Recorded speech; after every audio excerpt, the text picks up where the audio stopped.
How's it going, everybody? JT here on behalf of the ETH Finance Daily General Discussion and the EV Mavericks on our Ethereum. We are streaming live on YouTube, on Twitch, and 2 different channels on X, and I think LinkedIn as well. So we're happy that everybody could make it in. It's been kind of a rush getting everything together this morning, but we made it. I'm pretty excited to see everybody out there. If you guys are watching this anywhere you are, give it a thumbs up, drop us a comment, give us a share if you want to do that. That would be just fantastic. So, there will be no show next week. I will be visiting Ireland, apparently. So will Child's P. His first name starts with P, but I don't want to give that away. So he's a fellow ETH Finance EV Maverick that it's so weird. Like, Childs and I were not roommates, but next door neighbors at the first HODLerCon in Hawaii. He just happens to be in the same town as I'm going to be visiting Galway in Ireland, and we're going to go get a beer together, he and his wife and my wife and I and a couple of new friends that I've made over there in my journey. So I'm really excited to get over to Ireland and check it out. I don't know that we're going to advertise too much about where we're going to be because the pubs are so packed in the summer. I don't know how easy it's going to be for people to meet up anyway, but if you're over there, if you're hearing this, give me a shout. I'll be over in Ireland in Dublin area. Let's see, the 8th through the 12th, leaving on the 12th to Galway, 12th to the 16th, and then back to Dublin. So, I can't wait to visit your country if you're from there, and if you've been there, I'm sure that you got good things to say about it. I guess the people are Midwest nice, and they drink all the Guinness and twice the Irish cream over there. So I'm excited. I got family heritage over in those parts. I never did do an Ancestry.com thing. I just, for now, and just enjoy what I see while I'm there. So hope you guys are all doing great out there. It's a Friday in June 6th. This is our 114th episode. I don't have a guest today, but we got a slew of guests that are going to be coming down the pike all the way into August. We're booking straight up all the way through almost 2. I only got like 2 Fridays left in August. There's a chance I'll have somebody on the 20th. I got a couple of people in mind. I recently ran into a lawyer, and I think we need to have this conversation about end of life. What's a will versus a trust? How do we treat crypto? I met a young lawyer who is at least somewhat versed in crypto, not terribly well versed, but they have really good ways of describing what they view the asset to be as far as like property goes.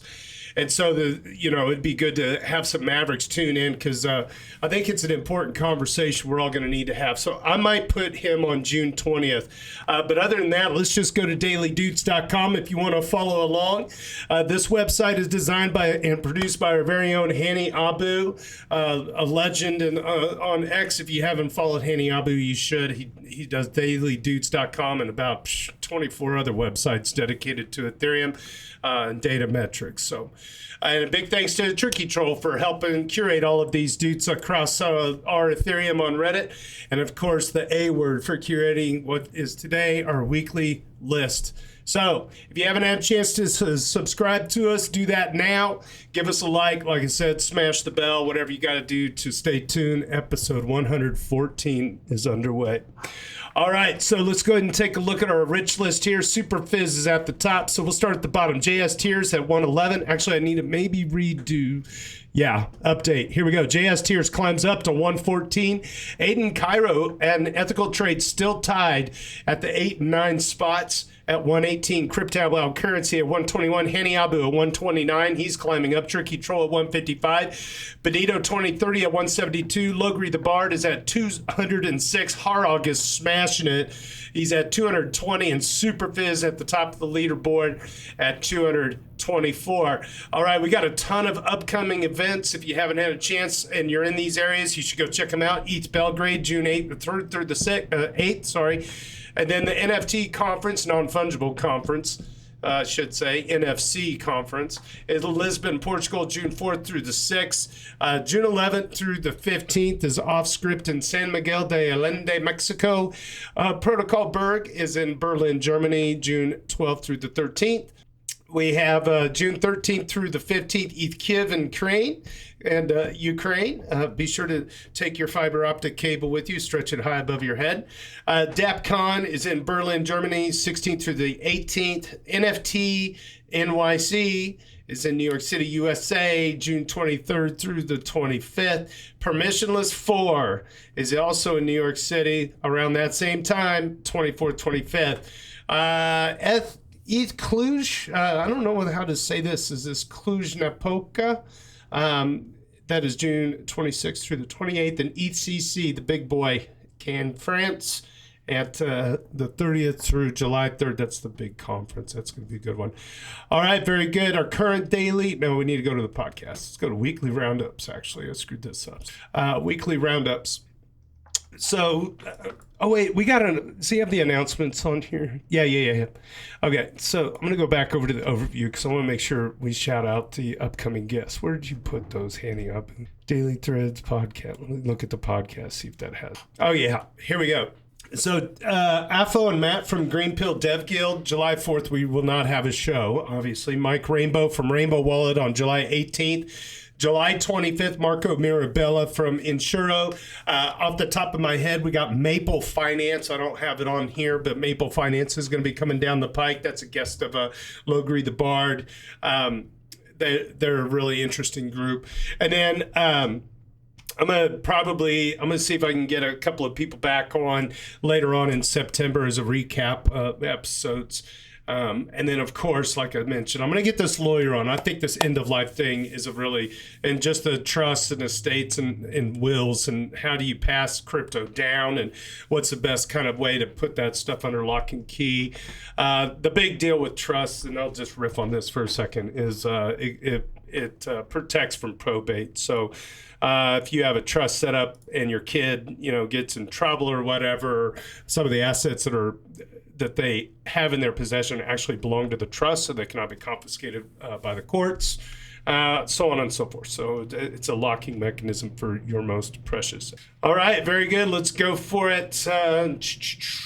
Oh, he's got June 30th. This is incorrect date. Episode 114. Let's get right into the morning roundup. $10.9 chimes in Ethereum. Frank the Tank at $24.58 on the price. And Self-Made Millionaire looks like a relative newcomer to the Trinity at 0.23 on the ratio. Weekly haiku courtesy of JS Tears.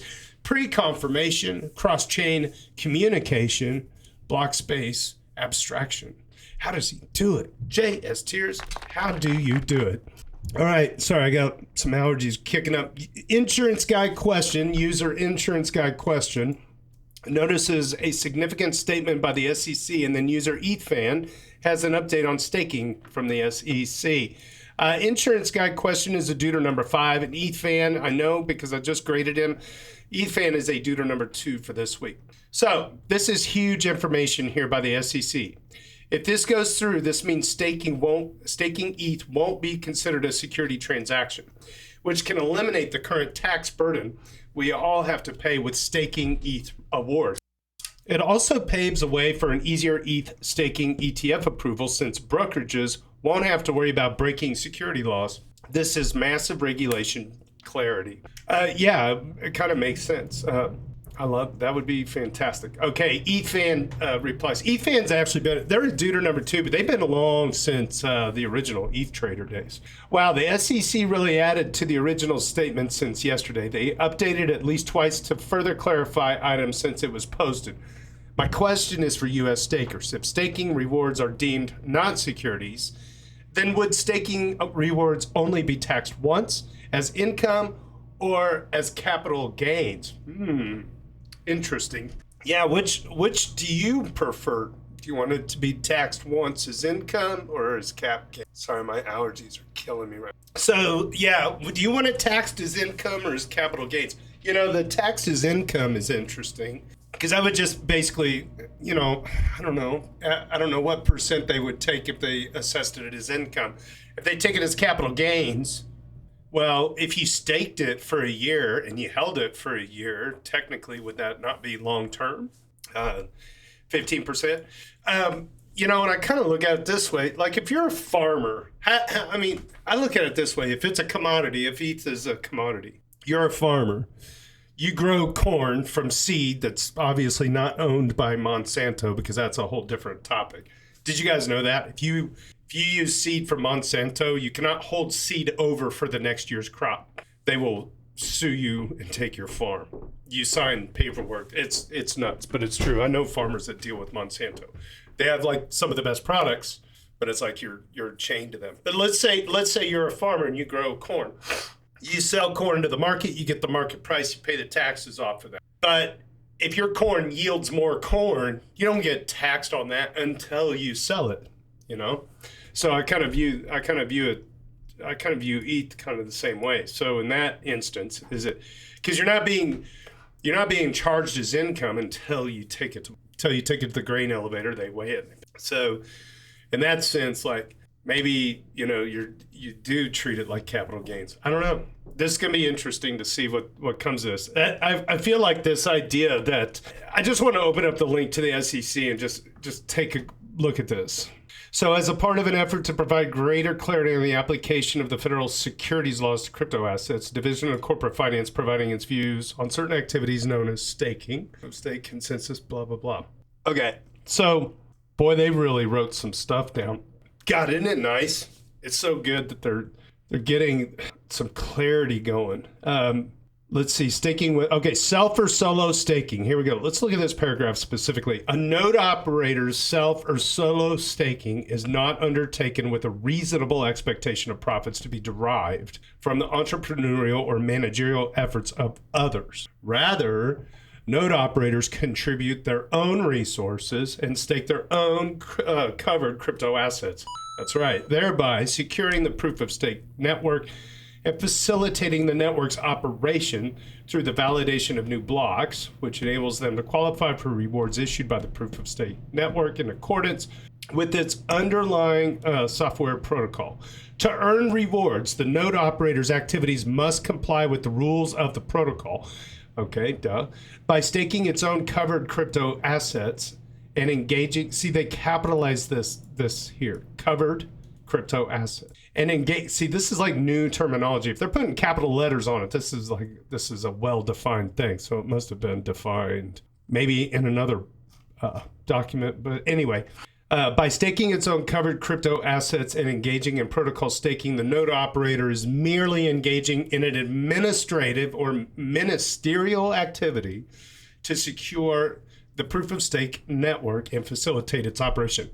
A node operator's expectation to receive rewards is not derived from any third party's managerial, there it is, or entrepreneurial efforts upon which the proof of stake network's success depends. Yay, decentralization. Instead, the expected financial incentive from the protocol is derived solely from the administrative or ministerial act of protocol staking. As such, rewards are payments to the node operator in exchange for the services it provides to the network, rather than profits derived from the entrepreneurial or managerial efforts to others. Am I the only one that's like excited they're writing it and they're putting it in black and white, finally, all the things that we've been championing for a long time? That's correct. There's no third party above that's facilitating the reward. The reward is being derived directly through the protocol. That's the payment. Love it. I love it.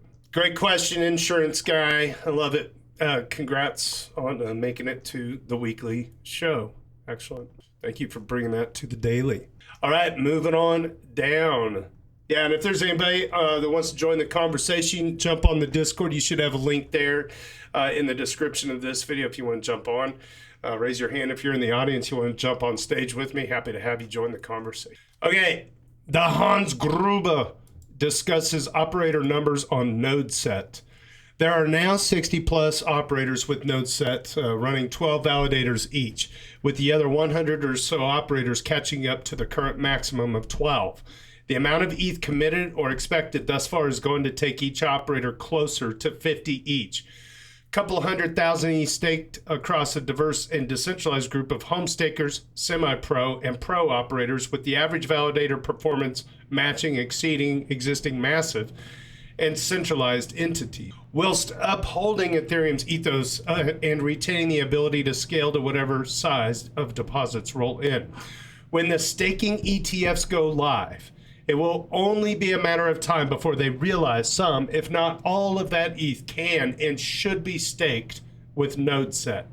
Disclaimer, I am an operator with NodeSet and lack the ability to be bearish. That is the Hans Gruber. He's a Deuter 34. You heard it from the Hans Gruber. User Fill the Dots is looking for feedback on self-custody setup. Oh boy, here we go, self-custody.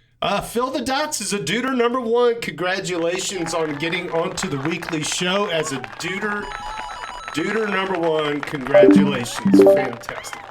All right, very good. Fill the Dots. It's still clapping. How did I get myself muted? That's cool. Oh, wow. I have a hotkey set up on my pad here. Okay, apologies out there if I was cutting in and out on Discord. All right, Fill the Dots, Deuter number 1. Hi all, a few months ago, I wrote some considerations about how to achieve a convenient yet safe self-custodial setup. Recently, I put some more thought into it, taking inspiration from established bank security approaches, interesting, and running through some common scenarios. I am posting my thoughts here to gain valuable feedback and check whether I'm missing something and sharing it with whom might be looking for some similar solutions. Here's the objective. Bullet number 1, conveniently use only your phone for daily spending. Nice. Number 2, have a bank equivalent degree of safety against common scenarios and still have full self-custody, and it's got to be relatively cheap. The cost is basically a tracer. Here's the setup. The core of it is a safe account in a 2 of 2 configuration with the following features. Signer number 1 is your phone with the Safe Wallet app, configured with a personal spending allowance of 100 USDC a day. Interesting. Signer number 2 is a Trezor, used in addition to Signer 1 to approve operations without limits, configured with a wipe code. And then finally, a recovery code. See Safe Recovery module. Let me open this up. Configured with a 1-month delay. Written in encrypted form on one or more pieces of non-degradable material and placed in one or more secret locations. Okay, so there's help.safe.global site, account recovery with Safe. It's a recovery hub, and it's like it gives you the instructions on how to do this. Okay, the common and less common loss and theft scenarios. Number 1, what if my phone in this scenario gets stolen or lost? Your funds are safe, as an attacker would still need to bypass your PIN and password and your fingerprint and face protection. And even in such high unlikely case, he would be able to steal only 100 USDC per day. Use the recovery code to reassign the signing rights. So now, what if my Trezor gets stolen or lost? The same reasoning for the phone applies. Use the recovery code to reassign signing rights. Number 3, what if my recovery code gets lost or stolen?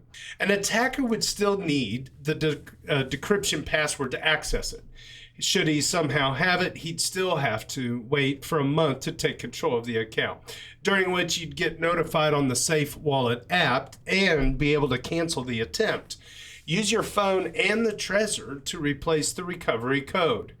And finally, what if I'm threatened with a $5 wrench to hand everything over? Pretend the Trezor is broken and give the attacker the wipe code. Using that will make the device effectively unusable. From that moment, the only option the attacker has is to use your recovery code and wait for a month. Hopefully, you get rescued in that time. Okay, well, a couple of features I wish Safe had to make this even better. The ability to block spending immediately without delay using the recovery code. Ah, nice. This would allow to immediately block the attacker from accessing your 100 USDC daily allowance in the worst case of scenario number 1. The ability to replace the recovery code with a social recovery, similarly to Argent's Guardians. Good stuff, Fill the Dots. User Fill the Dots. That's so good. I always love it when the first time Deuter gets on the show with some banging advice. Oh, enjoy it. All right, moving on down. User SM3GH34D investigates the bandwidth implications of pumping the gas, and user Bigger Footer covers bigger footer. What a name. User bigger footer covers all core dev support for the 60 million gas limit. Let me look at SM3's Doots score is a Deuter number 13. Looks like minimal gravitas got it on this one. And the other person in this thread, let's see, down here. Okay, so there's a link to the Ether research here. You can check it out as well. It says using the EIP 7623 EIP estimates for 30 million gas, the max block size post-Spectra for a 60 million gas block should be around or a little less than 2 megabytes. Maybe that's megabits. That's still significantly lower than max block size before Spectra at 30 million. The sustained block traffic will be higher at 60 million, but likely won't be too terrible. Did you see the empirical research from Panda Ops? It's worth checking your bandwidth at home. Maybe limit your peer count by half if you notice a big spike in utilization. Execution peers are mostly a cost, except during reorgs. Most nodes can get by very well with 25 or fewer execution peers, but most clients default to 50 plus. Consensus layer peers affect financial performance, so I'd be more judicious about dropping below the typical default of 100. I would measure my traffic before and after and react to what you observe. There are a number of variables like peer-to-peer transaction propagation, serving sync traffic, etc., that make giving a reliable traffic estimate fraught. User bigger footer replies. Now I can see their score. I want to make sure I get this out there. Deuter number 1 coming in with the reply. Gas limit increased to 60 million accepted. Client teams aligned on raising the gas limit to 60 million. Hey, any increase beyond 60 million should be gradual. So they said. So great job. I like it. I love it. I love it. I love it when a plan comes together. User grow the pie. Delivers some impressive growth stats on Ethereum this last week. Grow the Pie is growing fast on our list with so much great engagement. Thank you so much, Grow the Pie, for contributing to the our Ethereum daily general discussion. A Deuter number 41 for this week. Last week, Ethereum weekly engagement hit a new all-time high. Over 17 million addresses engaged with the Ethereum ecosystem last week. It's up 16.95% from last week. Most of the growth came from wallets using a single layer 2 with a slight increase in cross-layer activity. For the full breakdown, looks like 86.2% were single layer 2, Ethereum mainnet at 10.4, multiple layers 1.9, and cross-layer at 1. Top 3 change, base, and then followed by Ethereum mainnet, followed by for cross-chain, it looks like, top 3 chains, and it's a little out of order. Looks like Base and, I see what they did here. Okay, my apologies. Yes, Base followed by Ethereum mainnet, followed by Arbitrum 1. Moving on to the monthly metrics for May, we have seen all-time highs in throughput, active addresses, transaction count, Ethereum blobs, and data posted. Thank you so much, Grow the Pie, for all the stats. You do such a great job helping us with this information.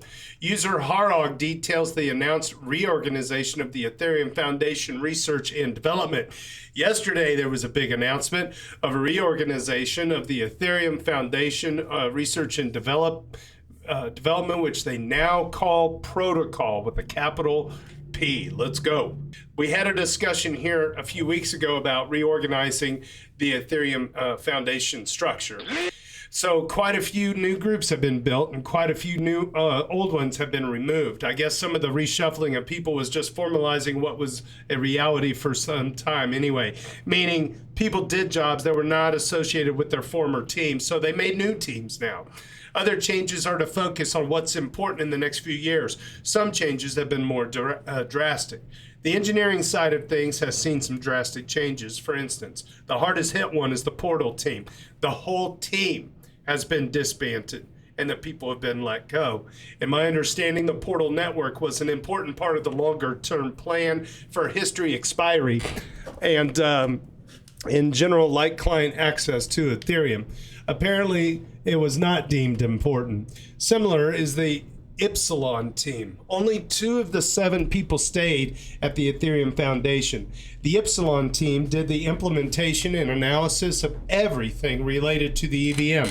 I guess after the whole EOF debacle, things had to be reorganized. Also, the 2 programming language specific teams, JavaScript and Python, have been disbanded. Some people have found new homes in other teams which use that specific programming language, Steel, S-T-E-E-L. But in the JavaScript team, only 1 person stays at the foundation. On the research side of things, some teams, here we go, cryptography, security, and RIG have been untouched. Some others, such as ARG, consensus, and research ops, have been split up and reorganized into new teams. I do not see any large change here except changing names. The biggest person missing is Mike Neuter. He will be missed. But he announced that he will pursue a PhD at Princeton. Holy crap. So I guess that was the reason he's not on the chart. Excuse me, I'm going to get a drink of water. You know what that means. And he's not just writing about Ethereum, he's writing about drink some water now. collusion systems, crypto economics. That would be a tremendous loss to just the keep world, chugging. But the Ethereum machine would just keep chugging. That's right. Just keep chugging. Just keep chugging. Just keep chugging. Just keep chugging. Just keep chugging. Never gets old. All right, so Mike Neuter's going to get a PhD at Princeton, so I guess that was the reason he's not on the new chart anymore. Again, as an outsider like me, it's hard to tell if the changes are good or bad, but things are changing at the Ethereum Foundation. Edit. Completely forgot to mention Peter, who was the Geth lead, is not on the new chart anymore. Not surprising, as he was on a sabbatical since last autumn, and it did not sound like he was coming back anyway. With this new chart, it seems to be definitive. He never was the easiest person in the space, especially his emotional tweets have not made him a lot of friends. But he led the Geth team since 2017 or so after Jeff Wilk left for health reasons. Peter and the Geth team were responsible that Ethereum had a very stable and resilient client, even during the more stormy weathers of its past. All right, good stuff. Good. All right, Nixo. Golly, Nixo. Bringing a contribution. Duder76 shares her 3rd all-core devs call summary. Checkpoint number 3. Checkpoint number 3 is posted. There are high-level summaries of the state of the core development. I spend way too much time following the core development process, so this is really an easy way for me to make sure people don't have to spend 2.5 hours a week watching YouTube live streams to keep up with the state of the Ethereum upgrades. As always, please let me know if there's any way I can make the next one better. And user SM3GH34D said responding to SM3 saying I did manage to get the anchor links in there this time with user Wackaro's help. And there's a link at blog.ethereum.org. You can also find it on today's podcast episode at dailydoots.com. And then she also says, I feel like I should clarify that these are entirely human written, not even AI assisted. Haha. So you're reading my words, not some general slop. And there you have it right there. Yeah, she does a good job with that. Thank you, Nixo, for sharing on our Ethereum. And finally, for this week, Logri the Bard looks far into the future to discuss UBI and human employment in a world of abundance and advanced AI. I'm going to get another drink.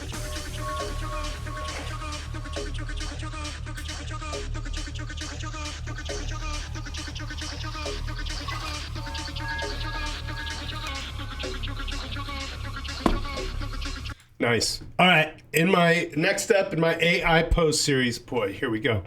I'll be talking about UBI and full employment. Strap in. Here we go.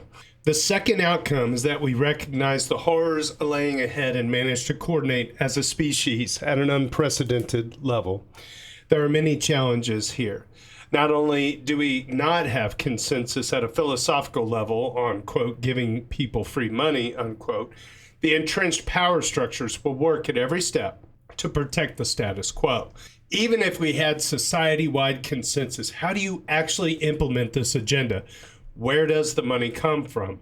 If you try to tax it from corporations and billionaires, I expect they'll just incorporate in a different jurisdiction.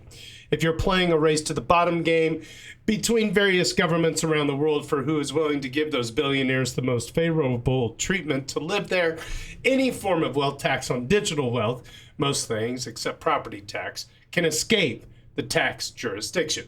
Also, good luck jailing an AI agent or corporation for not being in compliance with your tax laws. Blockchains only exacerbate this problem because judicial orders can't be enforced on addresses like they can on bank accounts. Laws only hold people accountable. Systems that function independent of people lack an enforcement point for laws. Printing the money isn't viable at this scale either, when everyone can just store their value in something that isn't robbing them. A long-running thesis of mine is that blockchains are removing the friction of converting between different denominations of value. A combination of tokenized securities, decentralized exchanges, and fiat off-ramps will enable you to, air quotes, spend MSFT shares at point of sale to buy a sandwich. The buyer won't need to hold hyperinflationary fiat. Even the receiving business doesn't need to hold their cash flow in fiat, as long as they carve off the sales tax before converting it into the store of asset value of their choice. So what's left? The most sustainable implementation I've read about bypasses the existing monetary system entirely. Rather than give people money to spend, you create automation at a common good level, excludable and non-rivalrous, that grants each person a non-alienable claim to a pro rata share of the output. I got to read that sentence again. That's a lot. Logri, in one sentence. Listen to this. I'll do it again.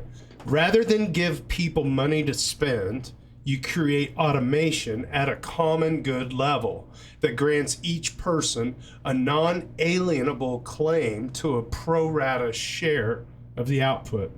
Everyone can claim their ration of bread. However, as soon as you give people choice in what goods to claim, you're going to end up creating a market with some new type of food coin to balance supply and demand on each commodity. This is basically a new money that only has claim on automation rather than human labor. Of course, even proposing this system begs the question of how do you build it in the first place? It's like saying we could solve world hunger if someone gives us the magic bread making machine from the thought exercise above. I'm open-minded to new ideas, but I haven't come across anything that seems sustainable yet.